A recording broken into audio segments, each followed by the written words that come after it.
राधे राधे दोस्तों, जय श्री कृष्ण। तो आइए श्रवण करते हैं श्री सत्यनारायण भगवान व्रत कथा।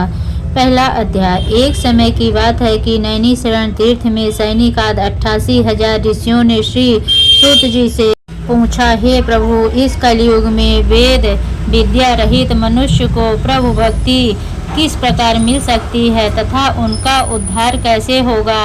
हे मुनि श्रेष्ठ, कोई ऐसा तप बताइए जिससे थोड़े समय में ही पुण्य मिले और मनवांछित फल भी मिल जाए। इस प्रकार की कथा सुनने की हम लोग इच्छा करते हैं। सभी शास्त्रों के ज्ञाता सूत जी बोले, हे वैष्णवों में पूज्य, आप सभी ने प्राणियों के हित की बात पूछी है, इसीलिए मैं एक ऐसे श्रेष्ठ और व्रत के बारे में आप लोगों को जरूर बताऊंगा जिसके बारे में नारद जी ने लक्ष्मी नारायण जी से पूछा था और लक्ष्मीपति श्री हरि ने नारद जी से कहा था, आप भी इसे सुनिए। एक समय की बात है, नारद जी दूसरों के हित की इच्छा लिए अनेकों लोकों में घूमते हुए मृत्युलोक में जा पहुँचे। वहाँ उन्होंने अनेक योनियों में जन्मे सभी मनुष्यों को अपने कर्मों के अनुसार पीड़ा छलक हुई देखा। उनका दुख देख नारद जी सोचने लगे कि ऐसा क्या किया जाए जिससे निश्चित रूप से मानव के दुखों का अंत हो जाए। इसी विचार पर मनन करते हुए विष्णु लोक में गए। वहाँ वह नारायण की स्तुति करने लगे और बोले, हे भगवान, आप अत्यंत शक्ति से प्रसन्न हैं, निर्गुण स्वरूप, सृष्टि के कारण भक्तों के दुख को दूर करने वाले हैं। आपको मेरा प्रणाम। नारद जी की स्तुति सुन विष्णु भगवान बोले, मुनीश्वरी, आपने मन में क्या बात है, इसे निसंकोच कहो। इस पर नारद मुनि बोले कि मृत्युलोक में अनेक योनियों में जन्मे मनुष्य अपने कर्मों के द्वारा अनेकों दुख से दुखी हो रहे हैं। हे प्रभु, आप तो ये बताइए कि ये मनुष्य थोड़े प्रयास से ही अपने दुखों से कैसे छुटकारा पा सकते हैं। तब श्री हरि बोले, हे नारद, मनुष्यों की भलाई के लिए तुमने बहुत उत्तम प्रश्न पूछा है। स्वर्ग लोक पर मृत्यु लोक दोनों में एक दुर्लभ उत्तम व्रत है जो पुण्य देने वाला है। आज प्रेम बस होकर मैं उसे तुमसे कहता हूँ। श्री सत्यनारायण भगवान का व्रत अच्छी तरह विधि पूर्वक करके मनुष्य तुरंत ही यहाँ सुख भोग कर मरने पर मोक्ष पाता है। श्री हरि के वचन सुन नारद जी बोले, है कि उस व्रत का फल क्या है प्रभु, और उसका विधान क्या है। यह व्रत किसने किया था, इस व्रत को किस दिन करना चाहिए, आप सब कुछ विस्तार से बताइए। नारद की बात सुनकर फिर श्री हरि बोले, दुख और शोक को दूर करने वाला, यह सभी स्थानों पर विजय दिलाने वाला है। मानव को भक्ति व श्रद्धा के साथ शाम को श्री सत्यनारायण की पूजा धर्म परायण होकर ब्राह्मणों व बंधुओं के साथ करने, साथ ही यथाशक्ति अनुसार भक्ति भाव से भगवान का भोग लगाएं, आरती गाएं और ब्राह्मणों सहित बंधु बांधवों को भी भोजन कराएं। उसके बाद स्वयं भोजन करें। कीर्तन भजन के बाद भगवान की भक्ति में लीन हो जाएं। इस तरह से सत्यनारायण भगवान का यह व्रत करने पर मनुष्य की सारी इच्छाएं निश्चित रूप से पूरी होती है। इस कलिकाल अर्थात कलयुग में मृत्युलोक में मोक्ष का यही एक सरल उपाय बताया गया है। सत्यनारायण व्रत का प्रथम अध्याय संपूर्ण हुआ। दूसरा अध्याय श्री सूत जी बोले, नारद जी, अब मैं पुनः पूर्व काल में जिसने इस सत्यनारायण व्रत को किया था उसे भली भांति विस्तार पूर्वक कहूँगा। रमणीय काशी नामक नगर में कोई अत्यंत निर्धन ब्राह्मण रहता था। भूख और प्यास से व्याकुल होकर वह प्रतिदिन पृथ्वी पर भटकता रहता था। ब्राह्मण प्रिय भगवान ने उस दुखी ब्राह्मण को देखकर वृद्ध ब्राह्मण का रूप धारण करके उसे द्विज से आदर पूर्वक पूछा, हे विप्र, प्रतिदिन अत्यंत दुखी होकर तुम किस लिए पृथ्वी पर भ्रमण करते रहते हो। हे द्विज श्रेष्ठ, यह सब बतलाओ, मैं सुनना चाहता हूँ। ब्राह्मण बोला, प्रभु, मैं अत्यंत दरिद्र ब्राह्मण हूँ और भिक्षा के लिए ही पृथ्वी पर घूमा करता हूँ। यदि मेरी इस दरिद्रता को दूर करने का आप कोई उपाय जानते हो तो कृपा पूर्वक बतलाइए। वृद्ध ब्राह्मण बोला, हे ब्राह्मण देव, सत्यनारायण भगवान विष्णु अभिष्ट फल को देने वाले हैं। हे प्रिय, तुम उनका उत्तम व्रत करो, जिससे करने से मनुष्य सभी दुखों से मुक्ति हो जाता है। व्रत के विधान को भी ब्राह्मण यत्न पूर्वक कहकर वृद्ध ब्राह्मण रूपधारी भगवान विष्णु वहीं पर अंतर्ध्यान हो गए। वृद्ध ब्राह्मण ने जैसा कहा है उस व्रत को अच्छी प्रकार से वैसे ही करूँगा, यह सोचते हुए उस ब्राह्मण को रात में नींद नहीं आई। अगले दिन प्रातःकाल उठकर सत्यनारायण का व्रत करूँगा ऐसा संकल्प कर वह ब्राह्मण भिक्षा के लिए चल पड़ा। उस दिन ब्राह्मण को भिक्षा में बहुत सा धन प्राप्त हुआ। उसी धन से उसने बंधु बांधवों के साथ भगवान सत्यनारायण का व्रत किया। इस व्रत के प्रभाव से वह श्रेष्ठ ब्राह्मण सभी दुखों से मुक्त होकर समस्त संपत्तियों से संपन्न हो गया। उस दिन से लेकर प्रत्येक महीने उसने यह व्रत किया। इस प्रकार भगवान सत्यनारायण के इस व्रत को करके वह श्रेष्ठ ब्राह्मण सभी पापों से मुक्त हो गया और उसने दुर्लभ मोक्ष पद को प्राप्त किया। हे विप्र, पृथ्वी पर जब भी कोई मनुष्य श्री सत्यनारायण का व्रत करेगा उसी समय उसके समस्त दुख नष्ट हो जाएंगे। हे ब्राह्मणों, इस प्रकार भगवान नारायण ने महात्मा नारद जी से जो कुछ कहा मैंने वह सब आप लोगों से कह दिया। आगे अब और क्या कहूँ। हे मुनि, इस पृथ्वी पर उस ब्राह्मण से सुने हुए इस व्रत को किसने किया, हम वह सब सुनना चाहते हैं। उस व्रत पर हमारी श्रद्धा हो रही है। श्री सूत जी बोले, मुनियों, पृथ्वी पर जिसने यह व्रत किया उसे आप लोग सुने। एक बार वह द्विज श्रेष्ठ अपनी धन संपत्ति के अनुसार बंधु बांधवों तथा परिवार जनों के साथ व्रत करने के लिए उद्यत हुआ। उसी बीच एक लकड़हारा वहां पर आया और लकड़ी बाहर रखकर उस ब्राह्मण के घर गया। प्यास से व्याकुल वह उस ब्राह्मण को व्रत करता हुआ देख प्रणाम करके उससे बोला, प्रभु, आप यह क्या कर रहे हैं? इसके करने से किस फल की प्राप्ति होती है? विस्तार पूर्वक मुझसे कहिए। विप्र ने कहा, यह सत्यनारायण का व्रत है जो सभी मनोरथों को प्रदान करने वाला है। उसी के प्रभाव से मुझे यह सब महान धन धान्य आदि प्राप्त हुए हैं। जल पीकर तथा प्रसाद ग्रहण करके वह नगर चला गया। सत्यनारायण देव के लिए मन से ऐसा सोचने लगा कि आज लकड़ी बेचने से जो धन प्राप्त होगा उसी धन से भगवान सत्यनारायण का श्रेष्ठ व्रत करूंगा। इस प्रकार मन में चिंतन करता हुआ लकड़ी को मस्तक पर रखकर उस सुंदर नगर में गया जहाँ धन संपन्न लोग रहते थे। उस दिन उसने लकड़ी का दुगुना मूल्य प्राप्त किया। उसके बाद प्रसन्न हृदय होकर वह पके हुए केले का फल, शक्कर, घी, दूध और गेहूं का पूर्ण सवाया मात्रा में लेकर अपने घर गया। तत्पश्चात उसने अपने बांधवों को बुलाकर विधि विधान से भगवान श्री सत्यनारायण का व्रत किया। उस व्रत के प्रभाव से वह धन पुत्र से संपन्न हो गया और उस लोक में अनेकों सुखों का भोग कर अंत में सत्यपुर अर्थात वैकुंठ लोक चला गया। श्रीमन नारायण नारायण नारायण भजवन श्री नारायण नारायण नारायण। श्री सत्यनारायण भगवान की जय। सत्यनारायण व्रत कथा का द्वितीय अध्याय संपूर्ण। तीसरा अध्याय। सूत जी बोले, हे श्रेष्ठ मुनियों, अब आगे की कथा कहता हूँ। पहले समय में उल्का मुख नाम का एक बुद्धिमान राजा था। वह सत्यवक्ता और जितेंद्रिय था। प्रतिदिन देव स्थानों पर जाता और निर्धनों को धन देकर उनके कष्ट दूर करता था। उसकी पत्नी कमल के समान मुख वाली तथा सभी साध्वी भी भद्रशिला नदी के तट पर उन दोनों ने श्री सत्यनारायण भगवान का व्रत किया। उसी समय साधु नाम का एक वैश्य आया। उसके पास व्यापार करने के लिए बहुत सा धन भी था।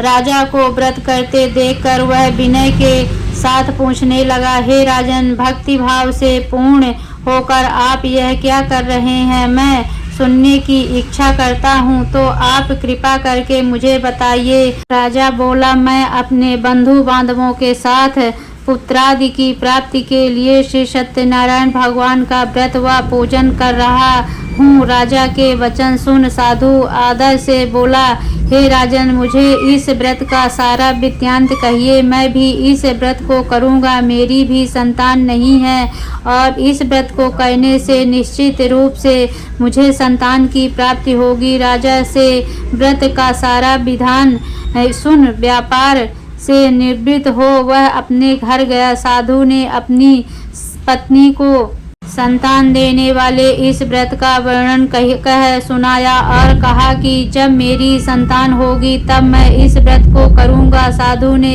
इस तरह के वचन अपनी पत्नी लीलावती से कहे। एक दिन लीलावती पति के साथ आनंदित हो सांसारिक धर्म में वृत्तित होकर सत्यनारायण भगवान की कृपा से गर्भवती हो गई। 10वें महीने में उसके गर्भ से एक सुंदर कन्या ने जन्म लिया। माता पिता ने अपनी कन्या का नाम कलावती रखा। एक दिन कलावती के माँ लीलावती ने अपने पति को याद दिलाया कि आपने सत्यनारायण भगवान के लिए व्रत को करने का संकल्प किया था, उसके करने का समय आ गया है, आप इस व्रत को करिए। साधु बोला कि हे प्रिय, इस व्रत को मैं इसके विवाह पर करूँगा। इस प्रकार अपनी पत्नी को आश्वासन देकर वह नगर को चला गया। साधु ने एक बार नगर में अपनी कन्या को सखियों के साथ देखा तो उसे लगा कि उसकी कन्या अब विवाह योग्य हो गई है और उसने कन्या के योग्य वर ढूंढना शुरू कर दिया।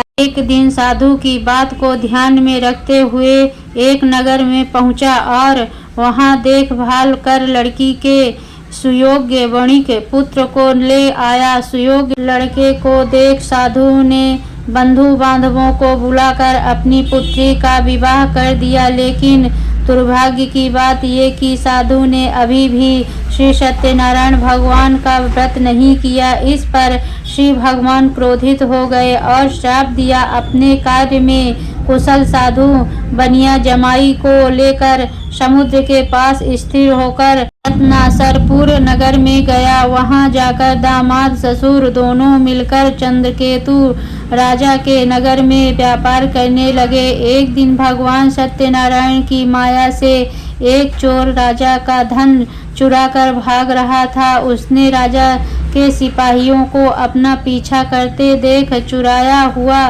धन वहां रख दिया जहां साधु अपने जमाई के साथ ठहरा हुआ था। राजा के सिपाहियों ने साधु वैश्य के पास राजा का धन पड़ा देखा तो वह ससुर जमाई दोनों को बांधकर प्रसन्नता से राजा के पास ले गए और कहा कि उन दोनों चोरों हम पकड़ ले आए हैं, आप आगे की कार्यवाही की आज्ञा दे। राजा की आज्ञा से उन दोनों को कठिन कारावास में डाल दिया गया और उनका सारा धन भी उनसे छीन लिया गया। श्री सत्यनारायण भगवान से श्राप से साधु की पत्नी बहुत दुखी हुई। वह घर में जो धन रखा था उसे चोर चुरा ले गए। शारीरिक तथा मानसिक पीड़ा व भूख प्यास से अति दुखी हो अन्न की चिंता में कलावती के ब्राह्मण के घर गई। वहां उसने श्री सत्यनारायण भगवान का व्रत होते देखा।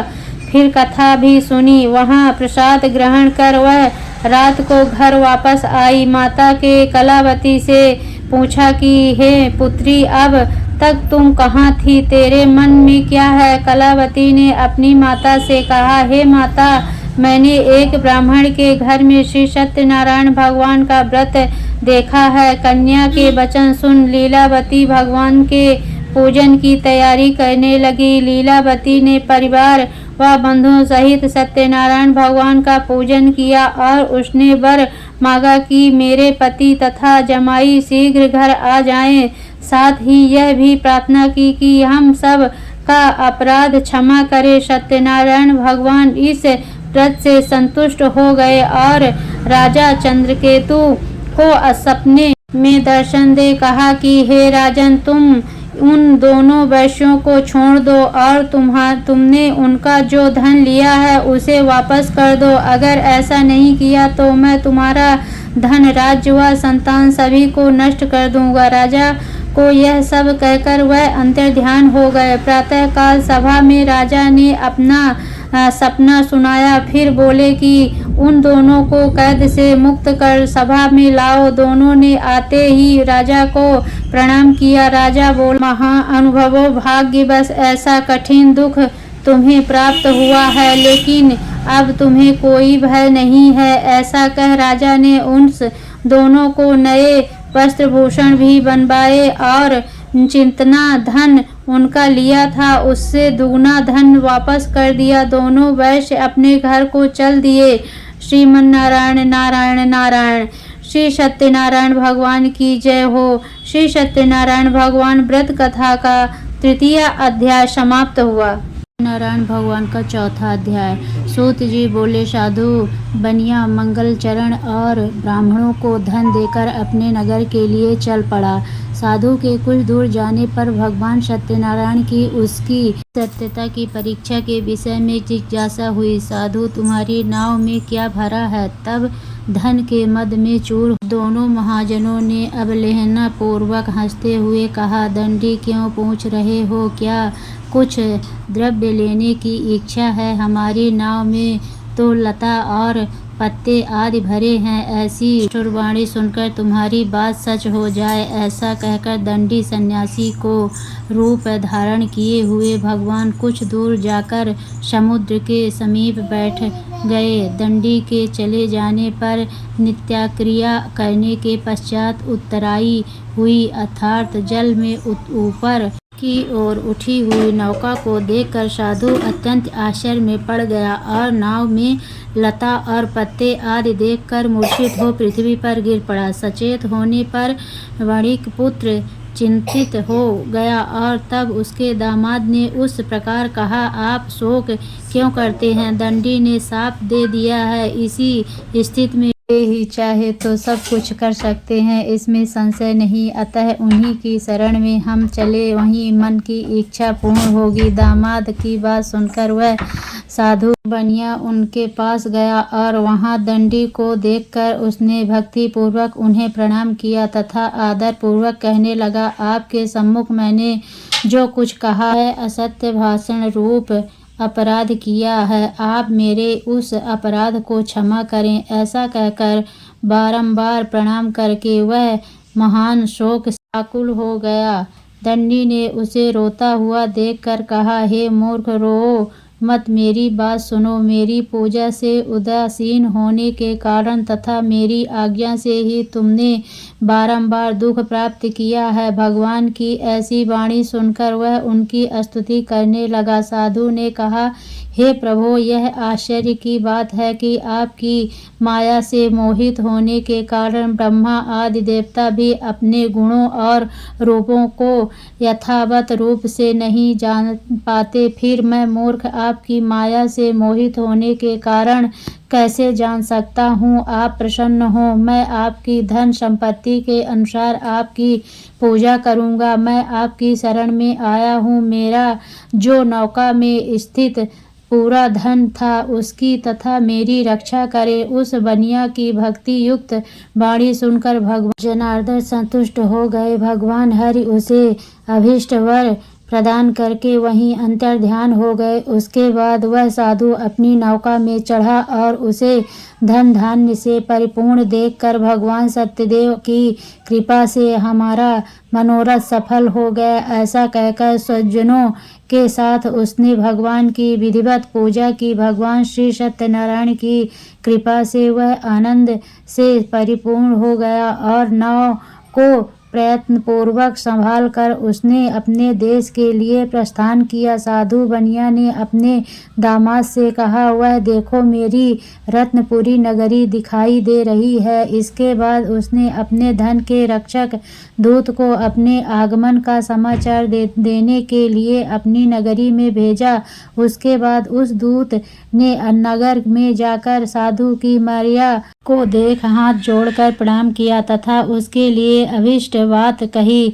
सेठ जी अपने दामाद तथा बंधु वर्गों के साथ बहुत सारे धन धान्य के संपन्न होकर नगर के निकट पधार गए हैं। दूत के मुख से यह बात सुनकर वह महान आनंद से विहील हो गई और उसी साध्वी ने श्री सत्यनारायण की पूजा करके अपनी पुत्री से कहा, मैं साधु के दर्शन के लिए जा रही हूँ, तुम शीघ्र आओ। माता का ऐसा वचन सुनकर व्रत को समाप्त करके प्रसाद का परित्याग कर वह कलावती भी अपने पति का दर्शन करने के लिए चल पड़ी। उससे भगवान सत्यनारायण रुष्ट हो गए और उन्होंने उसके पति को तथा नौका को धन के साथ हरण करके जल में डुबो दिया। इसके बाद कलावती कन्या अपने पति को न देख महान शोक से रुदन करती हुई पृथ्वी पर गिर पड़ी। नाव का आदर्शन तथा कन्या को अत्यंत दुखी देख भयभीत मन से साधु बनिया ने सोचा, यह क्या आश्चर्य हो गया। नाव का संचालन करने वाले भी सभी चिंतित हो गए। तदंतर वह लीलावती भी कन्या को देखकर विहील हो गई और अत्यंत दुख से विलाप करती हुई अपने पति से इस प्रकार बोली, अभी अभी नौका के साथ वह कैसे अलक्षित हो गए। न जाने किस देवता की उपेक्षा से वह नौका हरण कर ली गई, अथवा श्री सत्यनारायण का महात्म्य कौन जान सकता है। ऐसा कहकर वह सज्जनों के साथ विलाप करने लगी और कलावती कन्या को गोद में लेकर रोने लगी। कलावती कन्या भी अपने पति के नष्ट हो जाने पर दुखी हो गई और पति की पादुका लेकर उनका अनुगमन करने के लिए उसने मन में निश्चय किया। कन्या के इस प्रकार के आचरण को देख भार्या सहित वह धर्मक्ष साधु बनिया अत्यंत शोक समाप्त हो गया और सोचने लगा, यह या तो भगवान सत्यनारायण ने यह अपहरण किया है अथवा हम सभी भगवान सत्यदेव की माया से मोहित हो गए हैं। अपनी धन शक्ति के अनुसार भगवान श्री सत्यनारायण की पूजा करूँगा। सभी को बुलाकर इस प्रकार कहकर उसने अपने मन की इच्छा प्रकट की और बारंबार भगवान सत्यदेव को दंडवत प्रणाम किया। इससे दीनों के परिपालन भगवान सत्यदेव प्रसन्न हो गए। भक्त वत्सल भगवान ने कृपा पूर्वक कहा, तुम्हारी कन्या प्रसाद छोड़कर अपने पति को देखने चली आई है। निश्चय ही इसी कारण उसका पति अदृश्य हो गया है। यदि घर जाकर प्रसाद ग्रहण करके वह पुनः आए तो हे साधु बनिया, तुम्हारी पुत्री पति को प्राप्त करेगी, इससे संशय नहीं है। कन्या कलावती भी आकाश मंडल से ऐसी वाणी सुनकर शीघ्र ही घर गई और उसने प्रसाद ग्रहण किया। पुनः आकर सज्जनों तथा अपने पति को देखा। तब कलावती कन्या ने अपने पति से कहा, अब तो घर चलें, विलंब क्यों कर रहे हैं। कन्या की बात सुनकर वणिक पुत्र संतुष्ट हो गया और विधि विधान से भगवान सत्यनारायण का पूजन करके धन तथा बंधु बांधवों के साथ अपने घर गया। अंतर पूर्णिमा तथा संक्रांतिया पर्वों पर भगवान सत्यनारायण का पूजन करते हुए इस लोक में सुख भोग कर अंत में वह वैकुंठ लोक में चला गया। श्रीमन्नारायण श्रीमन्नारायण श्रीमन्नारायण। श्री सत्यनारायण भगवान व्रत कथा चतुर्थ अध्याय संपूर्ण। 5वां अध्याय। श्री सूत जी बोले, श्रेष्ठ मुनियों, अब इसके बाद मैं दूसरी कथा कहूँगा, आप लोग सुने। अपनी प्रजा का पालन करने में तत्पर तुंगध्वज नामक एक राजा था। उसने सत्यदेव के प्रसाद का परित्याग करके दुख प्राप्त किया। एक बार वह वन में जाकर और वहाँ बहुत से पशुओं को मारकर वट वृक्ष के नीचे आया। वहाँ उसने देखा कि गोपगण बंधु बांधवों के साथ संतुष्ट होकर भक्ति पूर्वक भगवान सत्यदेव की पूजा कर रहे हैं। राजा यह देख कर भी अहंकार वश न तो वहां गया और न उसे भगवान सत्यनारायण को प्रणाम ही किया। पूजन के बाद सभी गोपगण भगवान का प्रसाद राजा के समीप रखकर वहां से लौट आए और इच्छा अनुसार उन सभी ने भगवान का प्रसाद ग्रहण किया। इधर राजा को प्रसाद का परित्याग करने से बहुत दुख हुआ। उसका संपूर्ण धन धान्य एवं सभी 100 पुत्र नष्ट हो गए। राजा ने मन में यह निश्चय किया कि अवश्य ही भगवान सत्यनारायण ने हमारा नाश कर दिया है, इसलिए मुझे वहां जाना चाहिए जहां श्री सत्यनारायण का पूजन हो रहा था। ऐसा मन में निश्चय करके वह राजा गोपगणों के समीप गया और उसने गोपगणों के साथ भक्ति श्रद्धा से युक्त होकर विधि पूर्वक भगवान सत्यदेव की पूजा की। भगवान सत्यदेव की कृपा से वह पुनः धन और पुत्रों से संपन्न हो गया तथा उस लोक में सभी सुखों का उपयोग कर अंत में सत्यपुर वैकुंठ लोक को प्राप्त हुआ। श्री सूत जी कहते हैं, जो भक्त इस परम दुर्लभ श्री सत्यनारायण के व्रत को करता है और पूर्णमयी तथा फल प्रदायिनी भगवान की कथा को भक्ति युक्त होकर सुनता है, उसे भगवान सत्यनारायण की कृपा से धन धान्य आदि की कृपा होती है। दरिद्र धनवान हो जाता है, बंधन में पड़ा हुआ बंधन से मुक्त हो जाता है, डरा हुआ व्यक्ति भय मुक्त हो जाता है। यह सत्य बात है, इसमें संशय नहीं है। इस लोक में वह सभी फलों का भोग प्राप्त करके अंत में सत्यपुर वैकुंठ लोक को जाता है। हे ब्राह्मणों, इस प्रकार मैंने आप लोगों में भगवान सत्यनारायण के व्रत को कहा कि जिसे करके मनुष्य सभी दुखों से मुक्त हो जाता है। कलयुग में तो भगवान सत्यदेव की पूजा विशेष फल प्रदान करने वाली भगवान विष्णु को ही कुछ लोग काल, कुछ लोग सत्य, कोई ईर्षा और कोई सत्यदेव तथा दूसरे लोग सत्यनारायण नाम से कहेंगे। अनेक रूप धारण करके भगवान सत्यनारायण सभी का मनोरथ सिद्ध करते हैं। कलयुग में सनातन भगवान विष्णु ही सत्यव्रत रूप धारण करके सभी का मनोरथ पूर्ण करने वाले होंगे। हे श्रेष्ठ मुनियों, जो व्यक्ति नित्य भगवान सत्यनारायण की इस व्रत कथा को पढ़ता सुनता है, भगवान सत्यनारायण की कृपा से उसके सभी पाप नष्ट हो जाते हैं। हे मुनीश्वर, पूर्व काल में जिस लोक में भगवान सत्यनारायण का व्रत किया था उसके अगले जन्म का